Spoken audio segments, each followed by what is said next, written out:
இது மகிமை நேரம். மகிமை தொலைக்காட்சி நேயர்களுக்கு அன்பின் வணக்கத்தை தெரிவித்துக் கொள்கிறேன்.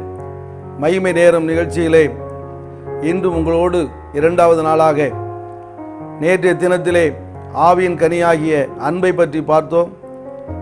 இன்றைய தினம் ஆவியின் கனியாகிய சந்தோஷத்தை பற்றி பார்த்தால் அது நன்றாக இருக்கும் என்று நினைக்கிறேன். சந்தோஷம் என்பது மகிழ்ச்சியை குறிக்கின்றது. கர்த்தருக்குள் எப்பொழுதும் சந்தோஷமாயிருங்கள், சந்தோஷமாயிருங்கள் என்று மறுபடியும் உங்களுக்கு சொல்கிறேன் என்று சொல்லி வேதத்திலே நாம் பார்க்கின்றோம். கர்த்தரை தேடுகிற யாவருக்கும் ஆவிக்குரிய மகிழ்ச்சி உண்டாகும் என்று சொல்லி சங்கீதங்களின் புஸ்தகம் 5ஆம் அதிகாரம் 16ஆம் வசனத்திலே சொல்லப்பட்டிருக்கின்றது. சந்தோஷத்தை நாடிதான் இன்று மனிதன் ஓடிக்கொண்டே இருக்கின்றான். இந்த சந்தோஷம் எப்பொழுதுமே மனிதனுடைய வாழ்க்கையில் இருந்தால் அவன் ஆரோக்கியத்துடனும் மன அமைதியுடனும் வாழுவான் என்று சொல்லி நாம் பார்க்கின்றோம். ஆகவே சந்தோஷம் என்பது ஆண்டவராய் இயேசு கிறிஸ்துவுக்குள் நாம் இருந்தால் மாத்திரமே அது ஒரு நிறைவான ஒரு சந்தோஷமாக இருக்கும். ஒரு ஆவிக்குரிய மகிழ்ச்சி உண்டாகும்படி அவருடைய வேதத்தை நாம் வாசிக்க வேண்டும் என்று சொல்லி அங்கே சொல்லப்பட்டிருக்கின்றது. வேதத்தை வாசிக்கக்கூடிய காலகட்டத்திலே சந்தோஷம் எப்படி கிடைக்கும், இந்த உலகத்திலே சந்தோஷமாக வாழ்வது எப்படி என்பதையெல்லாம் மிக தெளிவாக அங்கே சொல்லப்பட்டிருக்கின்றது. மகிழ்ச்சியாக இருப்பதை குறித்து யோவேல் 2ஆம் அதிகாரம் 23ஆம் வசனத்திலே மிக சிறப்பாக சொல்லப்பட்டிருக்கின்றது. அதையெல்லாம் நீங்கள் வாசித்து பார்த்தீர்கள் என்று சொன்னால் இந்த உலகத்திலே ஒருவேளை சந்தோஷத்தை தேடி ஓடுகிற மனிதர்கள் கூட நாங்கள் வாழ்ந்து கொண்டிருந்தாலும் வேதத்தின் அடிப்படையிலே இந்த சந்தோஷம், இந்த மகிழ்ச்சியை நாம் எப்படி பெற்றுக்கொள்வது? ஒரு கிறிஸ்தவன், ஒரு கிறிஸ்தவள் மகிழ்ச்சியாக வாழவில்லை என்று சொன்னால் அவருக்குள் கிறிஸ்து இல்லை என்றுதான் அது அர்த்தமாக ஆகிவிடும். ஆகவே எனக்கு அன்பான தேவனுடைய ஜனமே, கிறிஸ்து ஒருவருக்குள் இருந்தால் அவன் மகிழ்ச்சியாக வாழ்ந்திருப்பான் என்று சொல்லி வேதத்தின் அநேக இடங்களில் நாம் வாசிக்கிறோம். ஆகவே வேதத்தை வாசிக்கும் பொழுது, அவருடைய வார்த்தைகளை நாம் தியானிக்கும் பொழுது, அதன்படி நடக்கக்கூடியவர்களாக நாம் நம்மை மாற்றிக்கொள்வோம் என்று சொன்னால் அது நமக்கு நிறைந்த மகிழ்ச்சியை கொண்டு வரும்.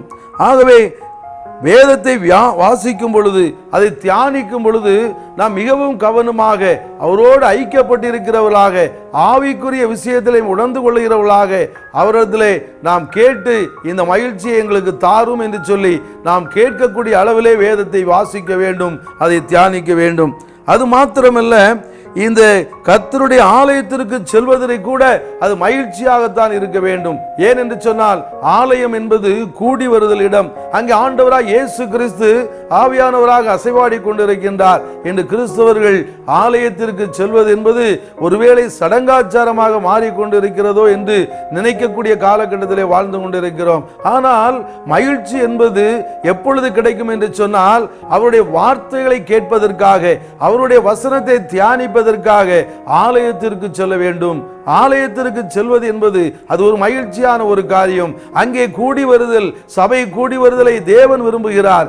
ஆகவே கூடி வரும் பொழுது ஆவியானவர் அவருடைய பிள்ளைகளாகிய நம்மை அவர் ஆட்கொள்ளுகிறவராக, ஒருவேளை நம்மை தொடுகிறவராக அவர் கடந்து வருகிறார். முழு மனதோடு நாம் வேதத்தை அங்கே வாசிக்கும் பொழுதும் அதை தியானிக்கும் பொழுது முழுமையாக நம்மை ஒப்புக் கொடுப்போம் என்று சொன்னால் மெய்யான அந்த மகிழ்ச்சியானது நம்முடைய இதயத்திலே வந்து சேருகின்றது.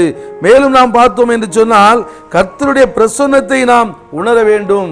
கர்த்தருடைய பிரசன்னத்தை உணர்வது என்பது முழுவதுமாக நாம் அவரிடத்திலே நம்மை ஒப்படைக்க வேண்டும், அவரிடத்திலே அர்ப்பணிக்க வேண்டும், நம்மை தாழ்த்தி ஒப்புக் கொடுக்க வேண்டும், நாம் பாவி என்று ஒப்புக்கொள்ள வேண்டும். என்று மகிழ்ச்சிக்காக, சந்தோஷத்திற்காக மனிதன் அலைந்து திரிகிறான், பெருமையாகவே தெரிகிறான். ஆகவேதான் அவனுக்குள் சந்தோஷம் வராமல் போகின்றது. ஒருவேளை சந்தோஷத்திற்காக இந்த உலக பிரகாரமான காரியங்களிலே பணம் என்று அதை தேடி அலைகிறான். மற்றவர்களிடத்திலே ஓடி சென்று எங்கு சென்றால் சந்தோஷம் கிடைக்கும் என்று சொல்லி ஒருவேளை பொழுதுபோக்கு அம்சங்களிலே அவன் சுற்றி திரிகிறவனாக காணப்படுகின்றான். ஆனால் ஆலயத்திற்கு நேராக கடந்து வந்து ஆண்டவருடைய பிரசன்னத்தை அறிந்து அதை உணர்ந்து கொள்ளும் பொழுது நிச்சயமாகவே அவனுக்குள் மகிழ்ச்சி வந்து கொண்டிருக்கின்றது. உண்மையான சந்தோஷம் அவனுடைய இதயத்திற்குள் வந்து சேரும். மேலும் நாம் பார்த்தோம் என்று சொன்னால், அங்கே மகிழ்ச்சியானவர்களோடு இருப்பதற்காக ஆலயத்திற்கு நேராக நாம் கலந்து சொல்ல வேண்டும். ஒருவேளை ஆலயத்திற்கு வருவதெல்லாம் மகிழ்ச்சியோடு வருகிறார்களா என்று சொல்லி கேட்க தோணும். அப்படி அல்ல. ஆனால் ஆண்டவராய் இயேசு கிறிஸ்து கடந்த நாட்களிலே நம்மோடு கூட இருந்து நம்மை காப்பாற்றி வழிநடத்தி எத்தனையோ பிரச்சனைகள் போராட்டங்கள் வந்தாலும் அவற்றிலிருந்தான் விடுதலை கட்டளையிட்டு என்னை கொடுத்த சுகத்திற்காக நன்றி என்று சொல்லி சொல்வதற்காகத்தான் ஆலயத்திற்கு நேராக கடந்து வருகிறார். ஆகவே மகிழ்ச்சியோடு தான் ஆண்டவருடைய சமூகத்திலே நாடி தேடி வருகின்றார்கள். அவர்களோடு இணைந்து நாமும் செல்லும் பொழுது, அவருடைய அந்த அனுபவங்களை சாட்சிகளை நாம் கேட்கும் பொழுது, அங்கே வேத வசனங்களை வாசிக்கும் பொழுது, அதை தியானிக்கும் பொழுது நம்முடைய இதயத்திலே அந்த மகிழ்ச்சி சந்தோஷம் என்பது நிறைவாக வருகிறது என்று சொல்லி பார்க்கிறோம். சத்தியத்திலே நாம் இருந்தால் அங்கே மகிழ்ச்சி உண்டாகும். எந்த நிலையிலும் நாம் மகிழ்ச்சியோடு இருக்க கற்றுக்கொள்ள வேண்டும் என்று சொல்லி வேதத்திலே நாம் வாசிக்கின்றோம். எந்த நிலையில் இருந்தாலும் சரி, ஒருவேளை அது பணக்காரனாக இருந்தாலும் சரி, ஒருவேளை பணம் இல்லாமல் இருந்தாலும் சரி, நாம் மகிழ்ச்சியாக இருக்க கற்றுக்கொள்ள வேண்டும். ஆண்டவராய் இயேசு கிறிஸ்து இந்த உலகத்திலே வாழ்ந்த மாத்திரம் அப்படிதான்.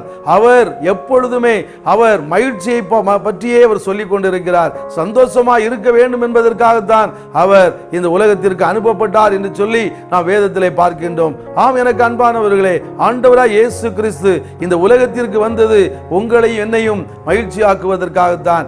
நீங்களும் நானும் செய்த பாவங்களுக்கு அதில் விடுதலை பெற்று, ஒருவேளை நீங்களும் நானும் அறிந்தும் அறியாமலும் செய்த அக்கிரமமான காரியங்களிலிருந்து விடுதலை பெற்று அவரோடு இணைந்திருப்பதற்காக, சத்தியத்திலே நிலைத்திருப்பதற்காக, அவருடைய வசனத்தின்படி நம்மை மாற்றிக்கொள்வதற்காக ஆலயத்திற்கு நேராக நாம் வரும் பொழுது நமக்கு மகிழ்ச்சி கிடைக்கின்றது.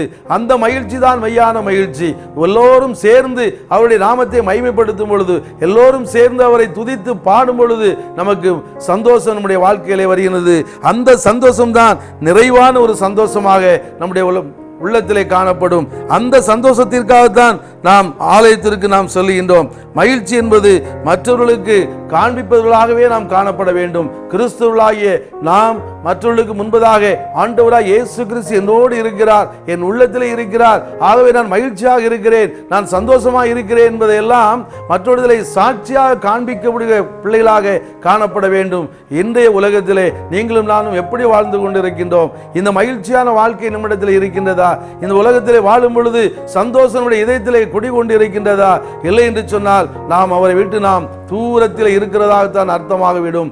ஆகவே அவரிடத்தில் கிட்டிச் சேர வேண்டும், அவருடைய வசனத்தை வாசிக்க வேண்டும், அதனை தியானிக்க வேண்டும், அதனை இதயத்தில் ஏற்றுக்கொள்ள வேண்டும். அப்படியே நடக்கின்ற பிள்ளைகளாக ஆண்டவர் நான் அவருடைய வசனத்தின்படி நான் வாழ்ந்தேன் என்று சொன்னால் அதற்காக எனக்கு எல்லா ஆசீர்வாதங்களும் கொடுத்திருக்கிறார் என்று சொல்லி அந்த மகிழ்ச்சியை பகிர்ந்து கொள்வதற்காக மகிழ்ச்சியோடு ஆலயத்திற்கு செல்ல வேண்டும். அங்கே ஒருவரோடு ஒருவர் பேசிக்கொள்ளும் பொழுதும் அவர்களை பார்க்கும் பொழுதும் மகிழ்ச்சியாக நாம் காணப்படுவோம் என்று சொன்னால், ஆண்டவராய் இயேசு கிறிஸ்து என்னோடு இருக்கிறார், நான் அவர் என்னோடு வாசம் பண்ணுகிறார், அவர் எனக்கு தேவனாய் இருக்கிறார், ஆகவே தான் நான் மகிழ்ச்சியாக இருக்கிறேன் என்று சொல்லி ஒருவேளை ஆலயத்தில் மாத்திரமல்ல, ஒருவேளை நாம் வாழக்கூடிய பகுதியில் மாத்திரமல்ல, எங்கு சென்றாலும் பணிபுரியக்கூடிய இடத்திலும் மற்றவரிடத்திலே பேசும் பொழுதும் அந்த மகிழ்ச்சி என்பதற்கு வெளிப்படும். அதன் மூலமாக ஆண்டவராய் இயேசு கிறிஸ்துவே மெய்யான தெய்வம், அவரிடத்திலே யாரெல்லாம் கிட்டிச் செல்கிறார்களோ, யாரெல்லாம் அவருடைய வசனத்தை கேட்கின்றார்களோ, யாரெல்லாம் அவரை தியானிக்கின்றார்களோ, யாரெல்லாம் சத்தியத்தின்படி வாழ்கின்றார்களோ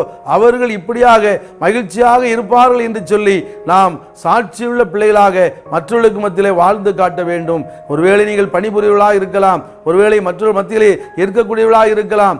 எந்த இடத்தில் இருந்தாலும் நீங்கள் சந்தோஷமாக இருக்க கற்றுக்கொள்ள வேண்டும். அது உயர்வானாலும் சரி, தாழ்வானாலும் சரி, கிறிஸ்துவுக்குள் நாம் இருக்கக்கூடிய அந்த காலகட்டத்திலே நான் கிறிஸ்து என்னோடு இருக்கிறார், என் உள்ளத்திலே இருக்கிறார், நான் மகிழ்ச்சியோடு இருக்கிறேன் என்று சொல்லி நீங்களும் நானும் சாட்சியுள்ள பிள்ளைகளாக வாழும் பொழுது மெய்யாகவே தேவனுடைய நாமம் மகிமைப்படும். நாம் சந்தோஷமாக இருப்போம், சந்தோஷமாக இருங்கள் என்று சொல்லி மறுபடியும் சொல்கிறார். ஆகவே எனக்கு அன்பான கிறிஸ்துவ பிள்ளைகளே, சந்தோஷமாக இருங்கள். ஒரு நிமிடம் ஜெபிப்போமா? அன்பின் பரலோக தந்தையே, அருமையான இந்த நாளுக்காய் நன்றி தகப்பனே.